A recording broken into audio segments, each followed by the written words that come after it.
Flawedcast, episode 90. Where have all the Cowboys gone? You see evil men, the likes of whom have sought to enslave their fellow man since the dawn of creation, took America not by might or strength or arms, but by deception and guile. Eric J. Martindale. Flawedcast. Flawedcast. Get in the arena. Woo!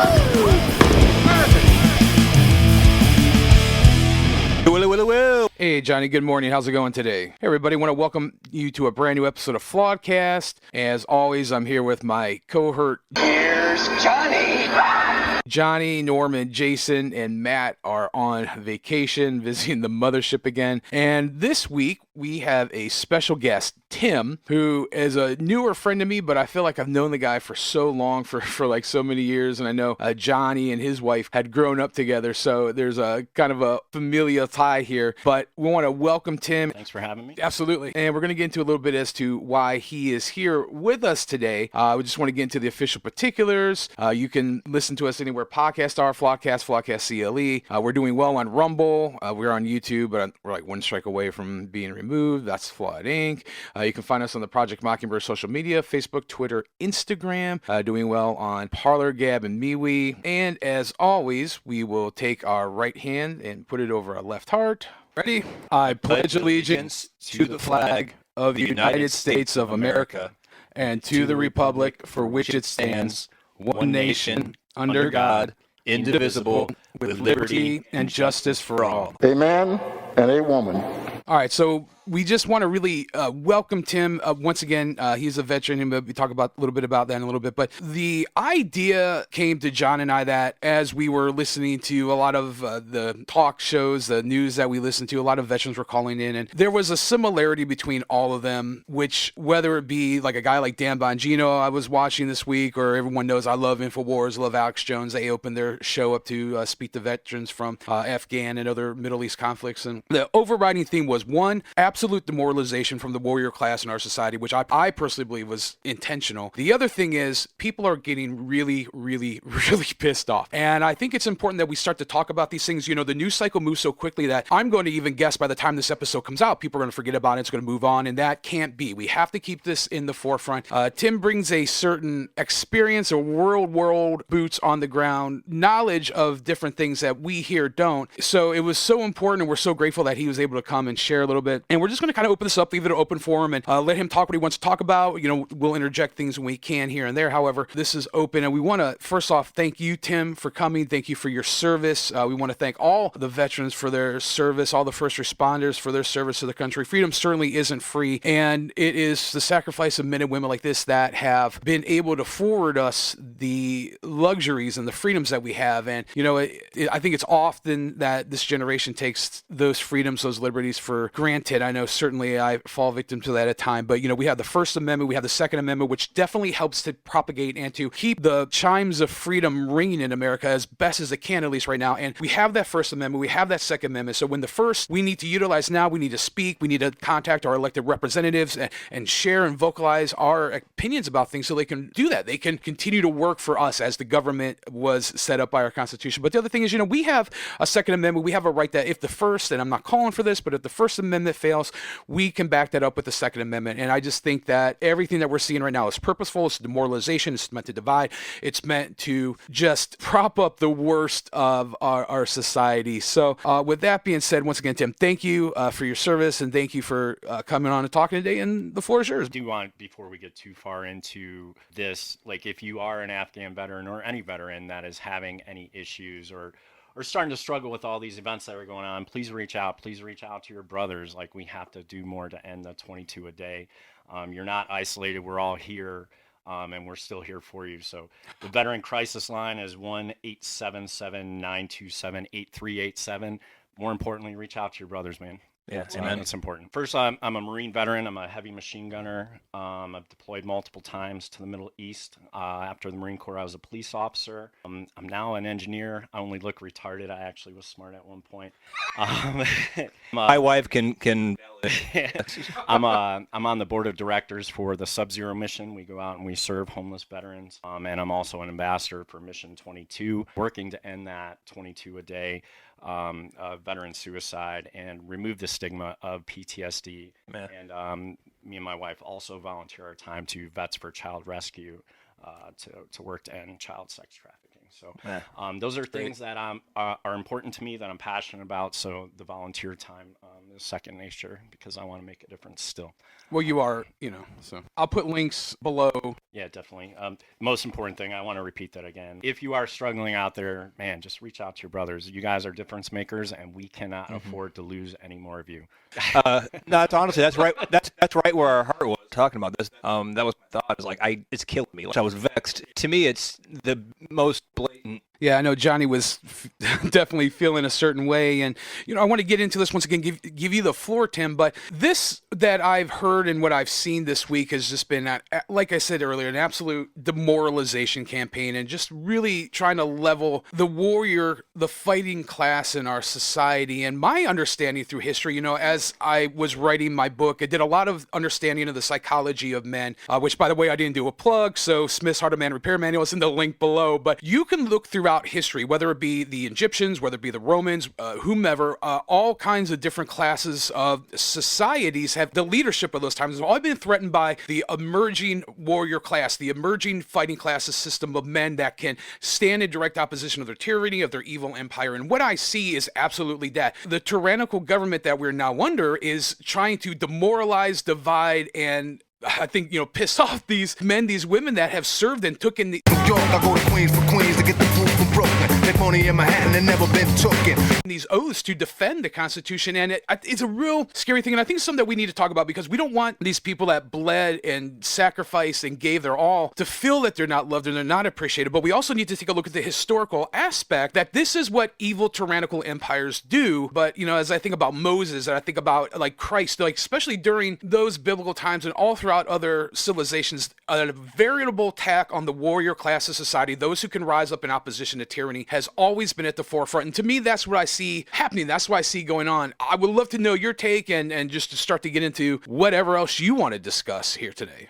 Yeah, I absolutely agree with that. And I've been saying since since the war on police started under the Obama administration, they're coming for veterans eventually. They have to create that divide because the veterans are the ones who are, we all raised our right hand to support and defend the Constitution against all enemies, foreign and domestic. And we're the ones that will stand up before anybody else. We're also the ones that don't want to be involved. We just want to be left alone. Yeah. But once you push somebody to past that point, as Chris Peranto, Tonto from Benghazi, we work with them through my patch company, says, the switch is on, or I'm going to shoot you in the face. You don't want us to flip that switch. We don't want to flip that switch. Like, gosh, we left that stuff on our deployments for a reason, and very difficult situation that nobody wants to get involved in. But holy cow, once the emotion is shut off, it's a whole different thing, and I'm not sure anybody is prepared for that. So hopefully we can avoid anything like that. That's for sure.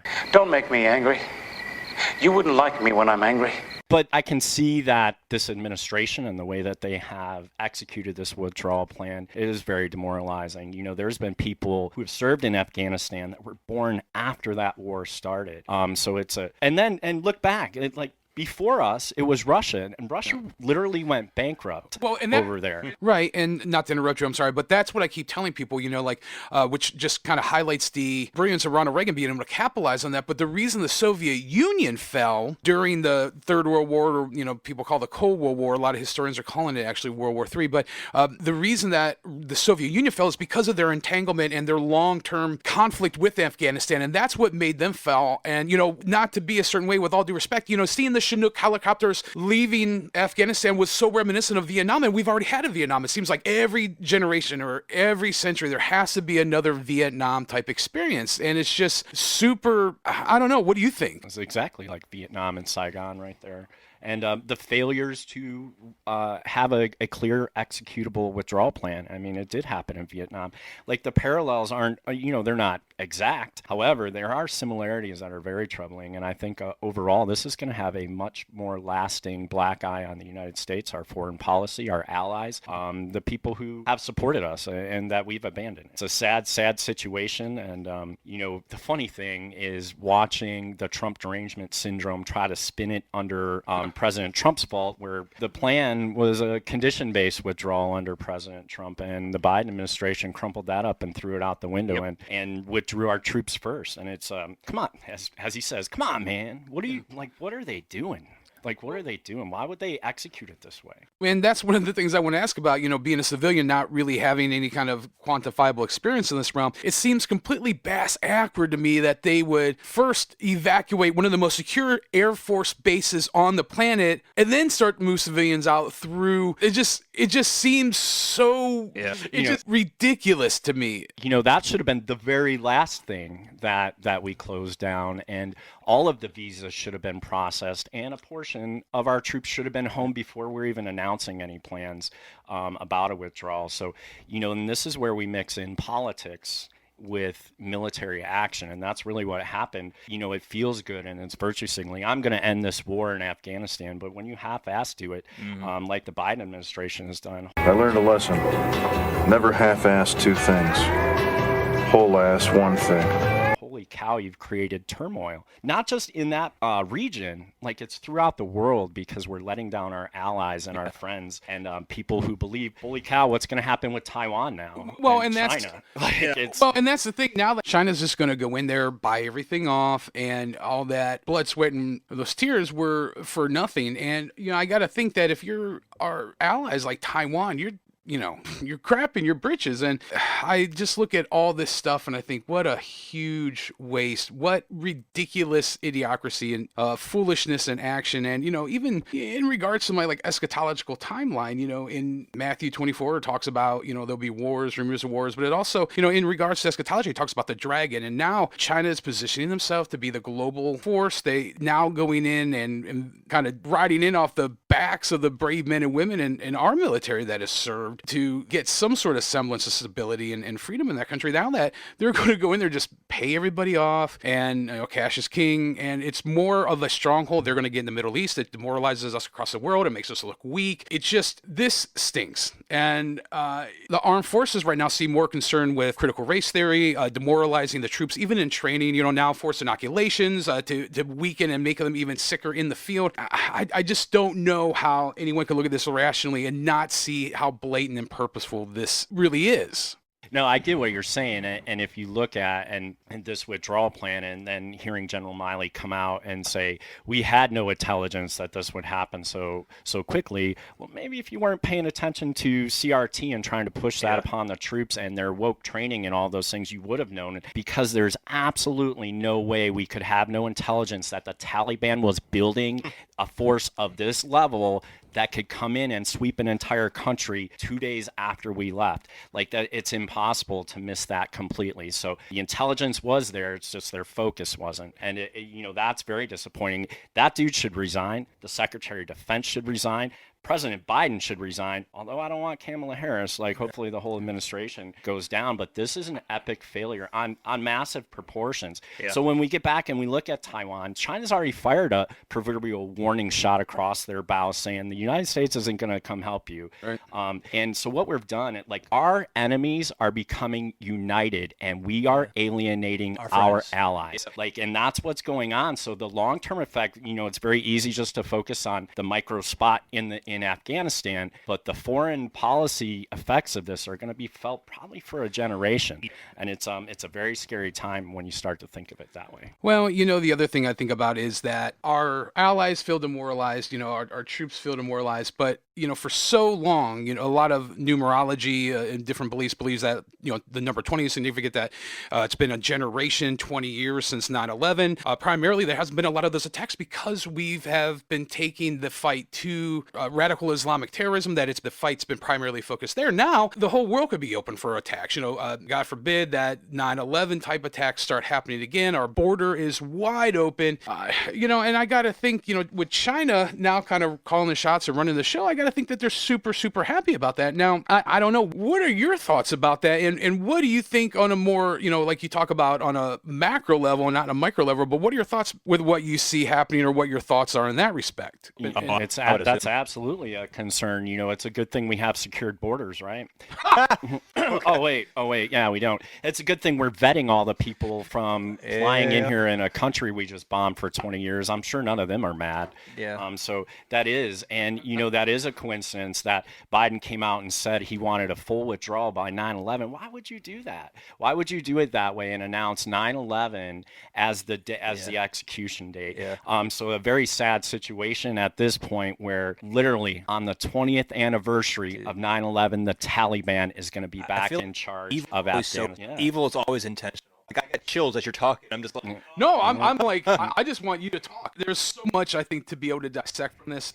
I think that there's a lot of comparisons that could be made to the fall of Saigon and the Ford presidency. However, it looks like we now are cucked and we're cold and we're feckless. Allies are losing faith in us. And, we now are just in this position where we're being led by these inferior people. And you can make any kind of case against the Ford administration, but I don't think they're anywhere near as weak as we are now. And now we just look like this well, it's not we, it's our government. Our government, because one thing, and that's been very frustrating, and this was one of Obama's highlighted foreign policy is surgical strikes. I'm of the school of, if we're going to go to war, take everything you got. If I got in a fist fight on the street, I'm not going to throw strategic punches. I'm like, hit them with everything I got in every direction. Like, none of these wars should ever last 20 years with the greatest, strongest military with a $700 billion budget. Why are we doing anything for 20 years? We should be going in it with overwhelming force, destroy everything. Nobody should have to go to war. But if you do, you have to go to war. You don't sit there and play games with it. And that's what these foreign policy administrations have done since the Reagan era. And we've seen it constantly, and it's been a repetitive cycle. But it's like they're playing video games where the Marines and other branches that are going to serve over there, they don't care about why they're going there. They're there for the brother on the left and the right, and to get back home. And that's it. But what our administrations have done, and the upper echelons of the military and the government have done, is they've handcuffed our boys. Like, take the cuffs off. I guarantee you we would go in there into Afghanistan. We would rescue every American. But we're handcuffed right now. Our military's being handcuffed. So it's I just don't want to paint it all as anything other than the quote unquote leadership that we have, because our military might is very, very strong, and it's very frustrating that we're not able to unleash what we're capable. Unleash the Kraken. Yep. We are the only nation that plays by the rules that we play by. Absolutely. And you look at, and today is actually the anniversary of Obama's red line failure in Syria. But you look at what Russia said, if anything happened in Syria, they immediately went through that. We'll be nuking people. Like, that's how the military is supposed to be. Putin isn't messing around. He means business. He's not making idle threats. He's going to if it comes down to that. But like, it's almost like throughout this withdrawal plan and these weird ass announcements stating dates and all this stuff, that we're reverting back into the days of the War of Independence, where the English soldiers and army were marching on line to a drum beat, and it's like a sophisticated war or something. So it's almost like we're reverting back to that, where we still need to be war fighters, and we still need to be aware of tactics, and we don't need to raise the moral high ground. Like, holy shit, war is dirty, and people need to face that. And we definitely need to get away from trying to be the sophisticated moral leader if we're committed to something like that in those regions. Like, we need to make sure we're going in, we're getting everybody out safely, and we're employing tactics at work. Holy shit, the two most powerful militaries in the world for over the last 30 years just struggled with people who live in caves and have only rifles and no air support and stuff like that. So if that doesn't say something, it's the government's holding it back, but the entire way we have gotten away from what was used successfully against us throughout Vietnam and throughout these other conflicts that when we can't just go in with our Air Force and bomb for 100 days like we did in the Gulf War.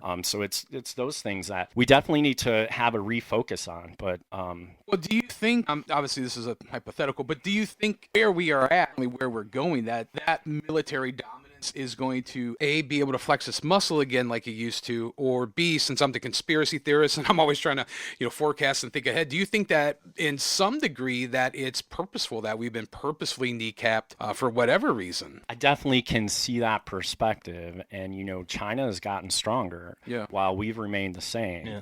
And they've likely, they've increased their Navy to like ridiculous numbers. That should be very concerning to all of us. But to go along that conspiratorial path, let's talk about Hunter Biden's ties to China, and let's talk about the lithium. The lithium reserves in Afghanistan top $1 trillion. Right. What's China's most needed precious metal right now? It's absolutely lithium. Well, it's even the opiates, the rare earth minerals. I'm sorry to interrupt. What a lot of people don't realize is how rich Afghanistan is, not only in lithium but rare earth minerals, and also like opiates, like poppy seeds and stuff like that. I'm sure the CIA is really pissed off that they're going to lose their cash. No, I'm not even joking. No, I completely agree with that too. Well, how you think the crack rock gets into the country? We don't own any planes. We don't own no ships. But we are not the people who are flying and floating that shit in here. When I was a police officer, in Phoenix, I only saw heroin once. And, this was back in 2000. Look at the influx of heroin just over the last, let's just say the last 10 years, but it's more than likely over the last 20 years when we began our occupation of that. And I know it's not the military. So it's right. It's clearly, as JFK said, the CIA needs to be shattered into 1,000 pieces and scattered to the wind. They're probably directly responsible for all the wars that we've been in, all the false flags that we've seen, all the things that are working to turn us against each other, because there can't be a one world order with the United States standing. There can only be one if we fall. And this is why I absolutely love this guy, because I feel like, any regular listener knows that we all talk about globalism. We talk about the one world order, the new world order. So it's like, Tim and I are very much in simpatico. And, you talk about the military industrial conflicts and how you got to continually feed that beast and feed that machine. And it wasn't, this has been going on for like 80 some years, because FDR during World War II and the expansion that came out of that is what initially started and propelled and fed that, things like with the CIA. And that's when you had things like the Iran-Contra during the 80s with Freeway Ricky Ross. Gary Webb killed a messenger who exposed that. A fellow Clevelander, he killed himself by shooting himself twice in the head. It's suicide by shooting yourself twice in the head. But anyway, and then it even brings you back to Trump and where we're kind of at now with things.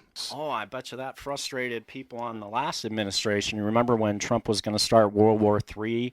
Remember when he was going to get us into all these conflicts? Holy shit, he didn't start a war for 4 years. He drew down the wars that we were involved in. What happens within 7 months, 8 months into this Biden administration and 40 to 50 years of failed foreign policy, is we are going right back into that cycle of never-ending wars. It's an absolute powder keg right there in the Middle East. In Afghanistan right now, we're not even still talking about Syria, which is a major issue as well. But just in Afghanistan, what's going to happen when an American's killed? Well, and even as you're thinking or saying that, I'm sorry, this is probably going to tickle Johnny's ears, but I'm even thinking about in the Middle East, like our closest ally, Israel. Even though Israel's kind of a different breed, in regards to, I think they're a little more self-sustaining. To me, it's still kind of like this. Well, Israel has a gun pointed at them from every direction and has survived since, the 1950s when they were established. So let me tell you a few things about my experience with Israel. Their females are as bad as our military. Like, everybody has to serve there. And that's something that I've always advocated for, because in our country it is mandatory 2 years of service to your country, because it gives you a whole new perspective. But Israel is a very, very, very powerful and capable nation, with or without us. But when we go back again to the Obama years and the alienation that he specifically intentionally did with Israel, then you had Trump. And here's another one. Do you remember when Trump was moving the embassy and was going to start World War III? That didn't happen either. But Trump was repaired that relationship with Israel for the most part. I just want to say real quick, because I know you're not a Trump file. You're not no. I'm a F both sides of the government. Right, and I know what people are going to say because I hear all the mail that we get, and I just want people to know, like, you are not a devotee to Trump. You're not like licking his boot heel like so many people are at all. No, let me be very clear here. I'll even give it a little bit more background. I voted for Obama twice, and I still regret both of those. I did not vote for Trump the first time, but I did vote for him the second time based on his policies and his success that he had over the first 4 years, and based on the nonstop, unjustifiable attacks that the media did. It was clear that there was some sort of attempt through the Mockingbird media to brainwash and manipulate in the outcome of that election. But if you remove Trump's face and his name from his policies and you don't agree with them, something's wrong. His policies were very successful. Name one racist policy, name one sexist policy, name one any policy that, and holy cow, the left is the king and queens and whatever they of projection. It's everything they accuse President Trump of are things that they were actually doing, and we're seeing it in real time, the effects of that sham of an election that we went through. So sham of an election. Anyway, so that just brings me to some other things. If you want to start to talk about, I just wanted to point that out to people. I don't, they just need to know that and where you're coming from and where your perspective. But even right now, just reading articles the other day about how petrol in America is running low and it's at over $3 a gallon, and then O'Biden shuts down the Keystone Pipeline, and then Russia is allowed to produce their own. O'Biden signed off on Russia to create their own power and their own gas, and just even things on a more global political scale, because even in regards to my study of eschatology and wars and rumors of wars, the dragon, China's starting to rise up in event, and then you even look at things with this overtly grotesque military blunder, and I didn't want to get into this, and I'm sorry to be that kind of a guy, but even with COVID, the vaccine passports, the mandatory vaccinations, all this stuff, it just seems so evil and so tyrannical. And being a big fan of Teddy Roosevelt, even that's where we get the slogan for our show, get in the arena, from his Man in the Arena speech. And when you have people like Tim and other veterans and other people that serve this country and are valiant and don't worry about their sacrifice but the betterment of others, that spirit of self-reliance, that spirit of Americana, that I believe being fueled by the Spirit of God, as long as you have a concentration of people like that, men, women of all colors, creeds, races, backgrounds,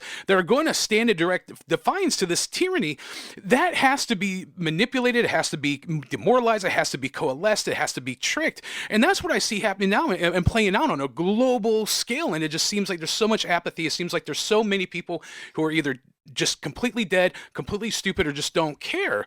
I get it. I see how people want to be that proverbial ostrich, but I don't know that we have the luxury of that right now. Well, and it's the frog in the boiling pot analogy applies there, because they can't do it just all at once, but they have been whittling away at our rights and all the things that we hold near and dear to our hearts. But what they're doing is they're creating a government reliance where seems like the majority of the population, I hope that's still not true, but are becoming reliant on a government that then in turn they have the control over you, and it's a whole different situation. I want to hop back real quick to the oil comments, because circle back. No, I don't use that term. I hopped back.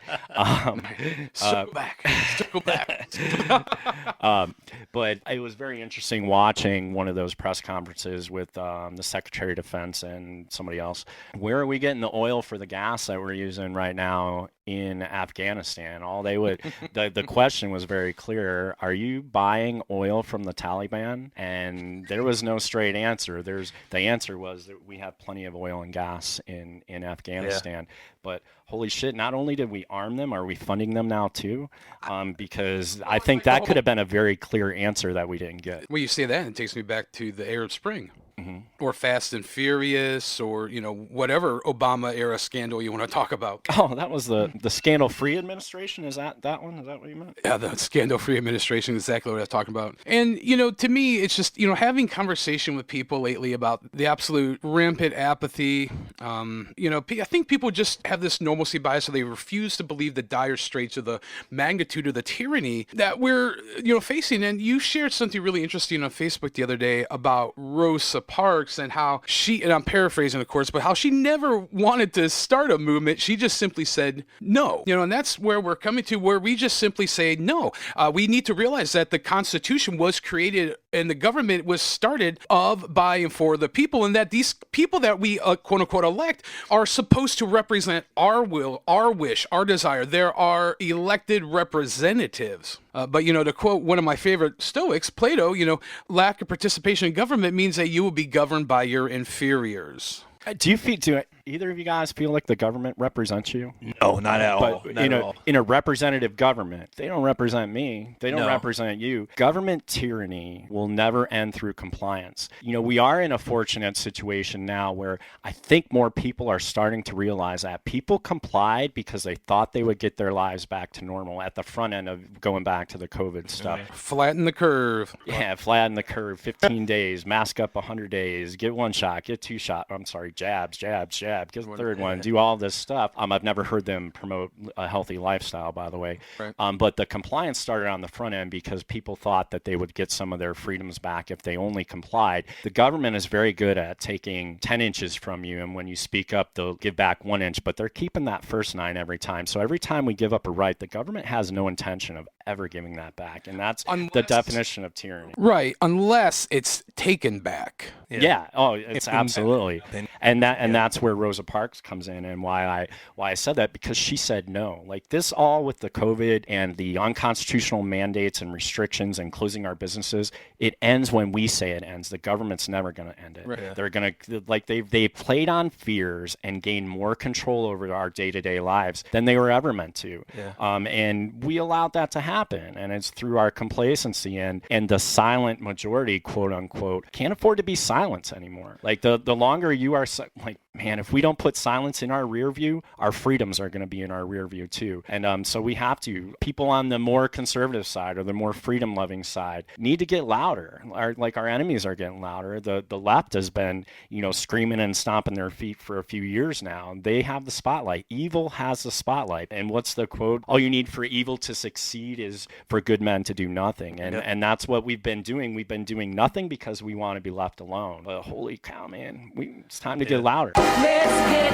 loud. Let's get loud. It's time to speak up. The good grows stronger every day too. Just in this room, our relationships have been formed over the last 6-8 months. The good has gotten stronger through that. So it's definitely time for us not to be silent. And I know you guys through this podcast have been putting out your thoughts and everything for quite a while, but there's a lot of people who aren't involved, and there are a lot of people still that just want to be left alone. But it's time to speak up, or we're never going to be left You're talking alone. about like strength and Yeah, and when you talk about strength in numbers, you talk about isolation. It reminds me of Elijah, and how in regards to Elijah's like, yeah, I'm the other one here, and God's like, no, I got 7,000 more servants that haven't bent the knee to bail that evil of theirs hour. And we got to kind of remember, we got to group together and remember that exactly what you're saying, Tim, is what you're saying, John, is exactly what is right, that there's others and that we can come together, we can override that evil. And what I see right now is just a lot of history repeating. And I read the mail, I know what people say to us, I know a couple things, I know history pretty well, I know the scriptures pretty well, I think, but history is repeating, whether it be right down to this medical tyranny, whether it be to this purposeful, this quagmire of absolute military incompetence, or whether it be like purposely alienating and angering our veterans and allies throughout the world. This is by design, and this is nothing but history repeating itself. We said this last episode, like, when you think about like Dr. Fauci, you think of like Joseph Mengele or Joseph Goebbels.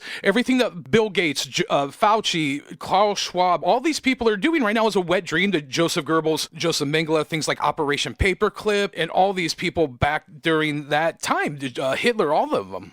We got to keep in mind about the Nuremberg Code and everything. Well, the reason that they're afforded that opportunity, or they weren't, is because of the media complex that we have now. So it's very interesting how you chose to word that, isolation being an enemy tactic. So who's the real enemy now? Because the media's sole role in the last several years is to make us feel isolated in our views when we're not. We're not isolated. And now they're making us appear isolated in our views on a world stage, but they've been doing it internally here for several years now. And it's the division that they always try to promote and create out of nothing. And it's that type of manipulation that the media constantly does through manipulation polls. Like, look at any Cleveland.com. They put out, hey, click like, click love it's like a manipulation poll. It's groupthink that they're trying to get others to make you feel more isolated. And they're failing. Like, we're getting louder, and clearly we're not isolated. I went to the health board meeting, school board meeting. There's many more of us out there than the media will ever let on. But they got us by the balls with the social media and the censorship and the Ministry of Truth and squashing any narrative that they don't agree with or it's not approved speak. But let's focus on the media, it being the enemy, because it's tearing us apart here. It's definitely projecting something that we're a weaker nation on a world stage. But again, to reiterate what I said at the beginning, holy shit, our military is still very, very powerful. It's the strongest in the world. But,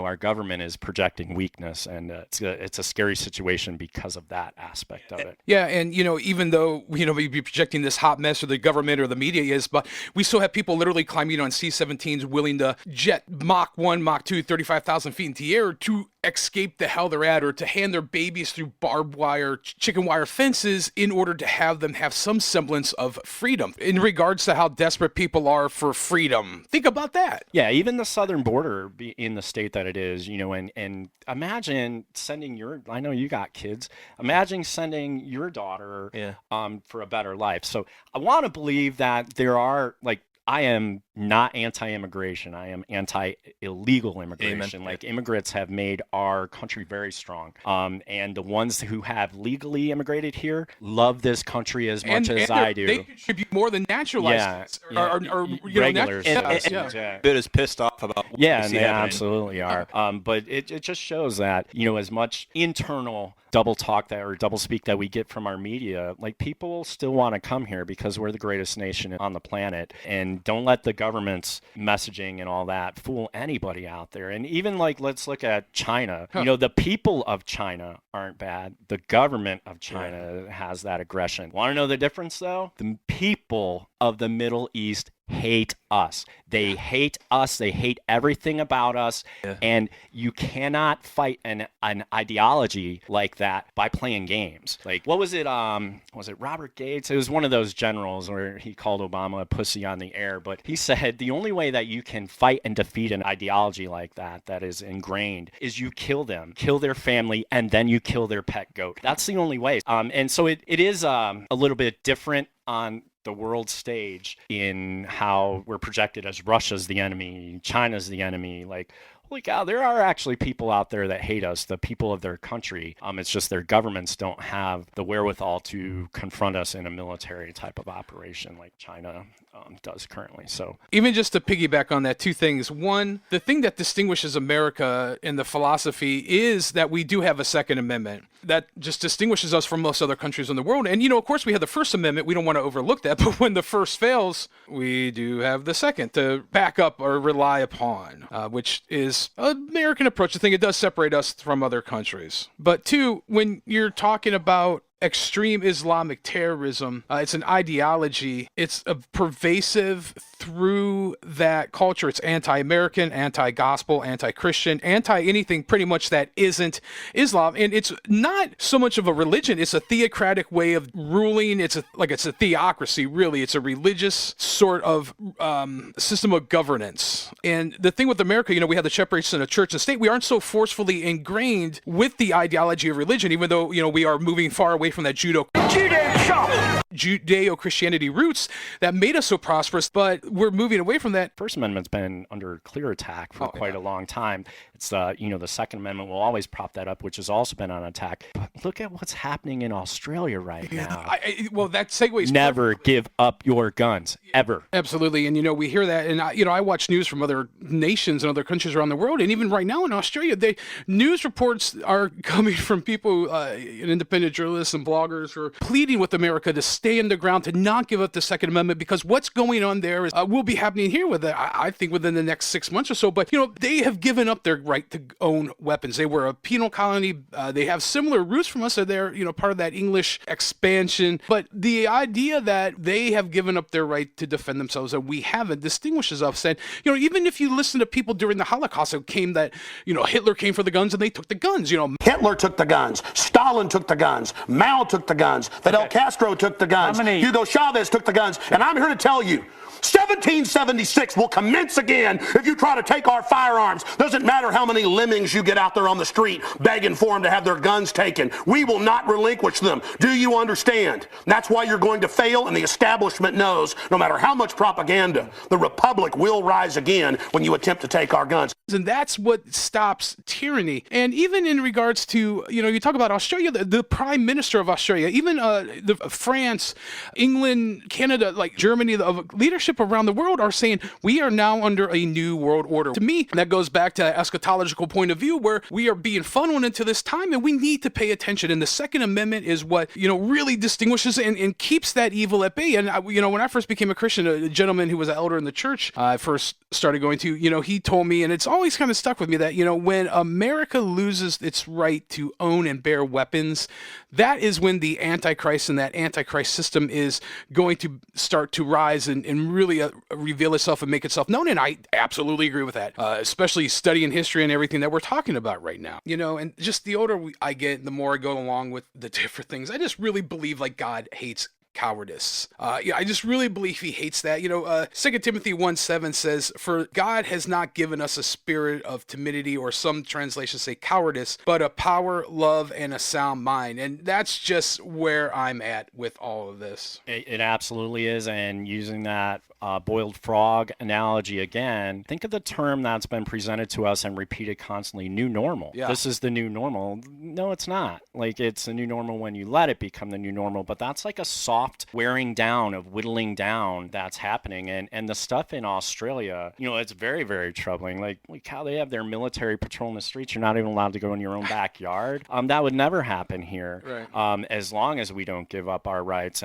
And to touch on your point of God hates cowardice, like I absolutely agree with that. And that's why we can't be silent and we have to stand up and fight because of what we would be leaving. Like, I do not fear death. I do say I would die for my freedoms. I don't mean that in a literal sense. Like, I would go down fighting. I would kill for my freedoms to protect my child's freedoms. And I want to read this quote. "May it never be said of me that I was silent in the face of fear, and in doing so, passed on the battle to my children." Like, that's what we're all, like, I will not do it. But, the point of that is we're seeing our freedoms be whittled away, but 10, 15 years, actually, my oldest is 14, so he has 4 years till he can serve his country. I want this all taken care of before that happens. Like, I do like to think that I made the sacrifices so my family doesn't have to. But what we're seeing is, even through my sacrifices and every veteran's sacrifice out there, was it not enough?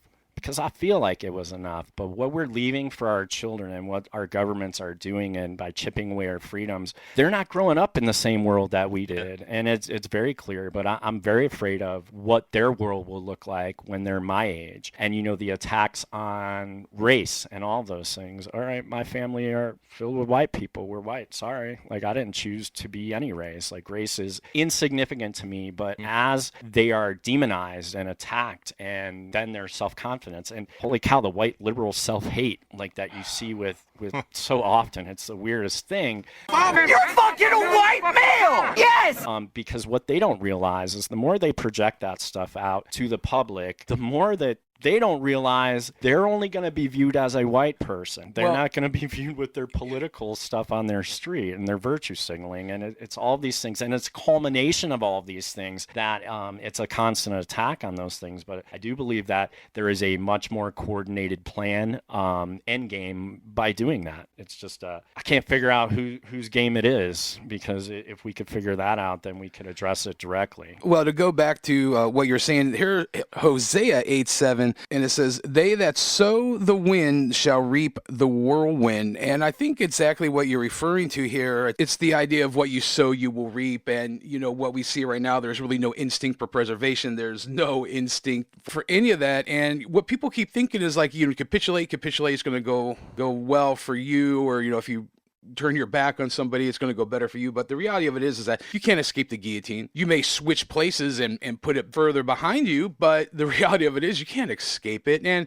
you know, we recently did an episode on critical race theory, and we got some of the most vitriol hate mail calling all of us racist. And it's like, that's not us, you know? I mean, you will never lift somebody up by chopping somebody else down. Exactly. Like, all you're doing is making two half-sized people by doing that. So that whole thing's a scam. Like, we can get into that on another episode. I'm sure you guys have covered it and gotten hate from it, but holy shit, is that whack. Yeah, well, I know, to quote Bob Dylan, the hour here is getting late. So is there any final thoughts or anything else you'd like to share or add, anything that we may have glossed over that's on your radar that you want to talk about? Hey, I'll give a shameless plug to my patch ops company, patchops.com. We make morale patches and decals, and I think anybody listening to that would appreciate that it is a true reflection of who I am as a person, who my wife is, and we definitely aren't shy about hiding that. The last thing I would like to say here is I always try to leave this anytime anybody asks me to speak anywhere or come on their show. It's a quote that my grandmother gave me when I was a kid, and she said, "Timmy, there's a lot of evil in this world,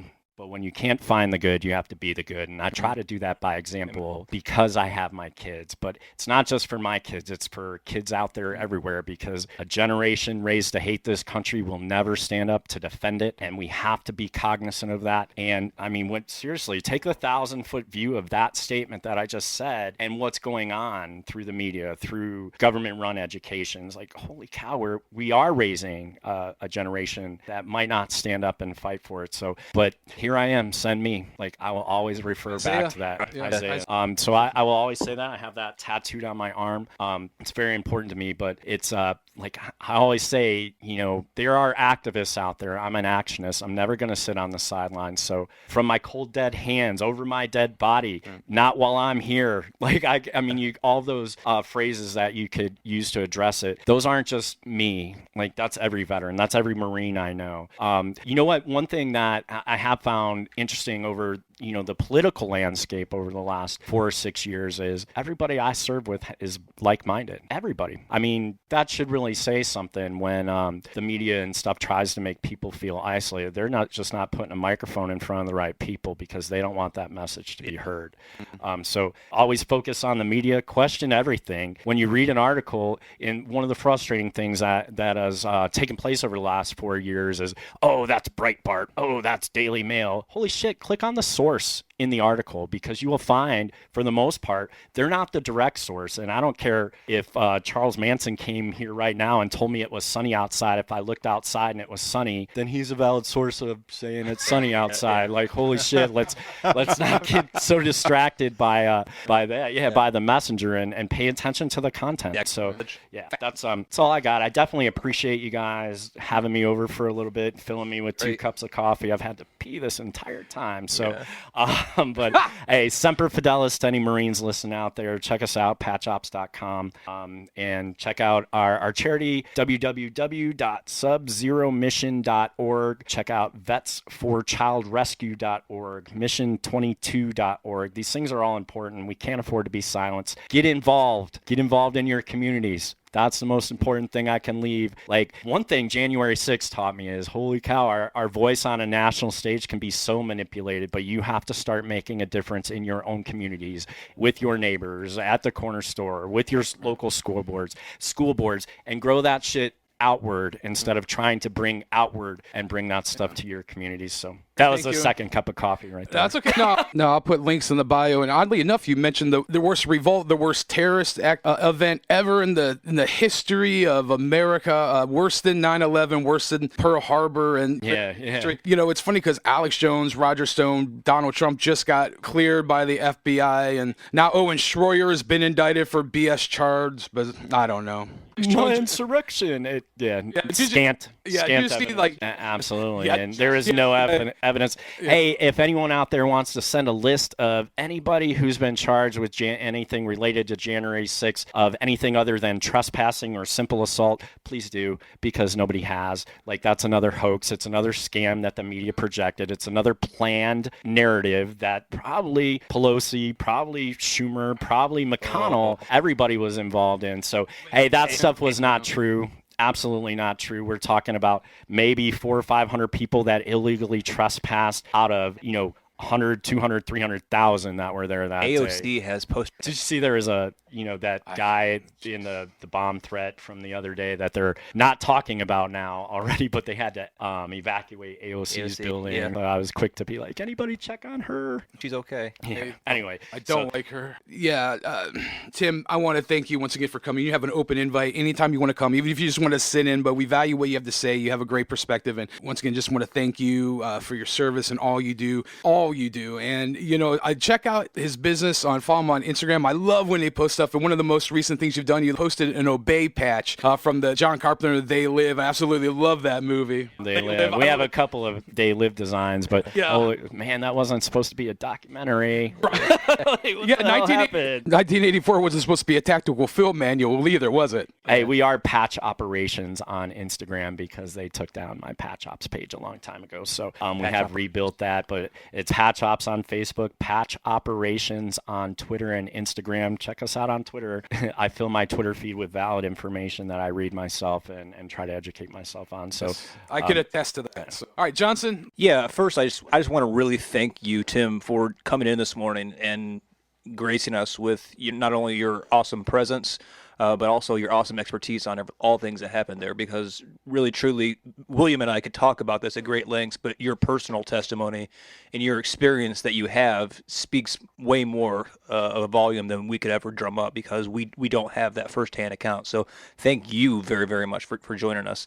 I did want to add, I also have a scripture verse that I think is very appropriate and ties in nicely with what we're talking about. It's from Proverbs 3, verses 27 through 29. It says, "Do not withhold good from those whom it is due, when it is in the power of your hand to do so. Do not say to your neighbor, go and come back, and tomorrow I will give it. When you have it with you, do not devise evil against your neighbor, for he who dwells by you for safety's sake." We were talking earlier about, fear and whatnot, and I don't fear what is coming down the pipelines. I think it's appropriate to have the right mentality towards that, but I do have, a sense of duty that I think that belongs to me, not out of fear, but out of necessity, to be a father to not only my child, but to try and be that for other kids who aren't getting the proper message. We talked about how in schools they're not receiving the right message, and we're kind of talking about the nervousness about the true message of America and what it stands for, and the fact that we are a blessed nation, that God blessed us, is not being preached anymore. We do have a responsibility. We bear a responsibility to be that voice for not just our own children, but for the children around us. So I do want you guys to take that to heart. I want you guys to try and do what you can to be that voice for people who desperately need it, because if we don't speak to them the truth, they're going to get a tainted message from somebody else. So I implore you, please make it something that is passionate within you. Make it something that you strive for, to be that voice that is so desperately needed. Thank you very much, Tim. I appreciate it. Yeah, every time I think of Tim, I see he has this shirt that says, "I love big butts and small government." And I think that just so perfectly quantifies at least what I know of Tim. Yep, that is definitely the best description you can give me. Amen. And a big-butted woman. My wife is not a fan of that shirt. I've been like, hey, I hate to break it to you, but your butt's not small. Ironically, I think my wife would probably wear that shirt. So there you go. I know them both and love them equally, and I'm not saying a word. word. You're not commenting? Wisdom. Yeah, a little bit that I have. But listen, once again, Tim, I want to thank you so much for coming. Thank you guys. Thank you very much. Seriously, thank you for coming. And a lot of people want to know, what can they do to support, they feel voiceless. What you can do right now is just begin to spend your money at places that are resembling what you believe in. Patchops.com, go to Tim's place, support politicians, support organizations that are a voice for you. And, make sure you go out there and support them with your daughters. Daughters? Yeah.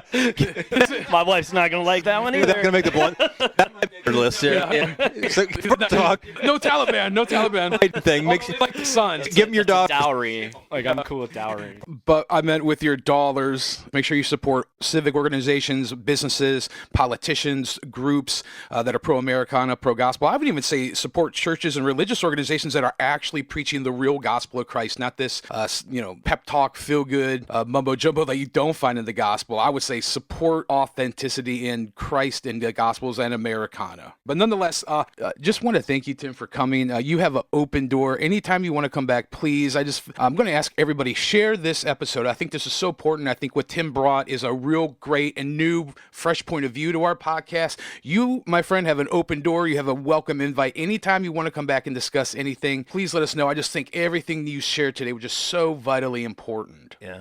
Hey, so I have one last thought now too, and I know we have to wrap this up, but I definitely want to say to everybody out there and everybody who served in Afghanistan, you did make a difference. You kept the enemy at bay for 20 years. Really start to think about that. With the amount of force and quickness that the Taliban just took over that entire country, where the hell were they at for the last 20 years? They were beat down. They were hiding in a corner. They were not attacking us here in our country. You did your job. You are definitely appreciated, and Semper Fi. John and I, we second and we third that. Just want to thank everybody who has served, whether it be a veteran, whether it be a first responder, police, fire. We have the utmost respect and we tip our hats off to you. But that being said, make sure you share this episode. You can find us anywhere you can find podcasts, Flawedcast CLE, Apple, Spotify, Google Play, Breaker. We are on Rumble. We're one strike away from being gone on YouTube. That's Flawed Inc. Make sure you pick up my book, Smith's Heart of Man Repair Manual. There'll be a link below for that as well. And excellent book, by the way, brother. I not only bought one and read it myself, I bought one and gave it to my son on his 14th birthday. I think that message that is in that book, and I don't want to give away too much detail, but it's about being a man. It's about being a man in today's society and not allowing this desecration of manhood. And you have to be alpha males and you have to be men in today's society. I want to recommend that to any coming of age young man out there because I think it's beyond important. But yeah, the emasculation of men cannot continue to happen. And excellent job. And just throwing this out there, Bill offered it to me for free, but I would never take it. I bought his off of Amazon. You can buy them at Amazon. I think you have them somewhere locally available as well. Yeah. But support those who support you. Yeah. Support those who are out there trying to make a difference, like Bill through his message. And he took a lot of time with that book. It's a good, solid read. It's easy to read. It's interesting, and it keeps you connected. And you will not read the first 20 pages and not be able to identify that we have a problem in our country with the demasculation of men. So definitely get that book. Get that book. He wrote the book. Those are his words. Yeah. Look, I might have talked my way into an autograph before I leave, but we'll see. Absolutely. You get an autograph, brother. Wow, I'm verklempt holding back tears. Coming from someone like you who I hold as a dear friend, who I just respect so much, that means the world to me. I'm so appreciative, and I don't even remember where we were at. I think just we're on the Project Mockingbird social media, Facebook, Instagram, Twitter, Gab, Parler, MeWe. And that being said,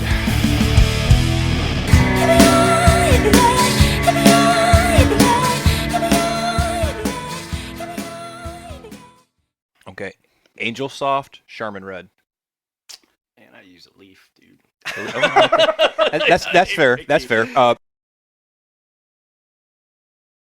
Going back to the toilet paper, if you remember, what was it, like just prior to this time last year, and everybody was doing the mad runs on toilet paper. I'm like, what the fuck? Why is toilet paper in your top 10 survival items?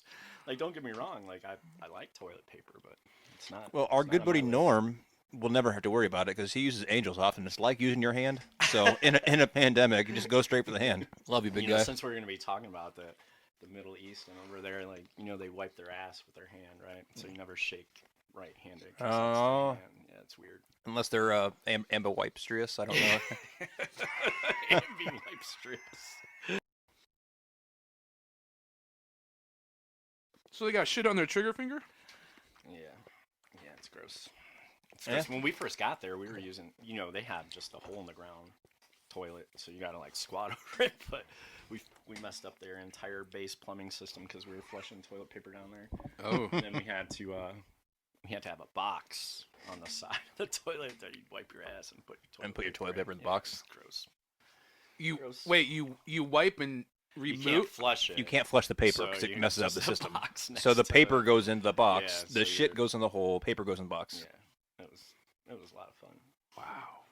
So what do you do with the shit paper afterwards? After the somebody filled up, you throw it in the garbage. Well, you burned it. We burned it. Yeah, I would say burn it. Wow. On the burn pit marine. Yeah, burn and get rid of all the nasties. Tally Biden. There you go. Never shake a Tally Biden's right hand. I said sniff, don't touch.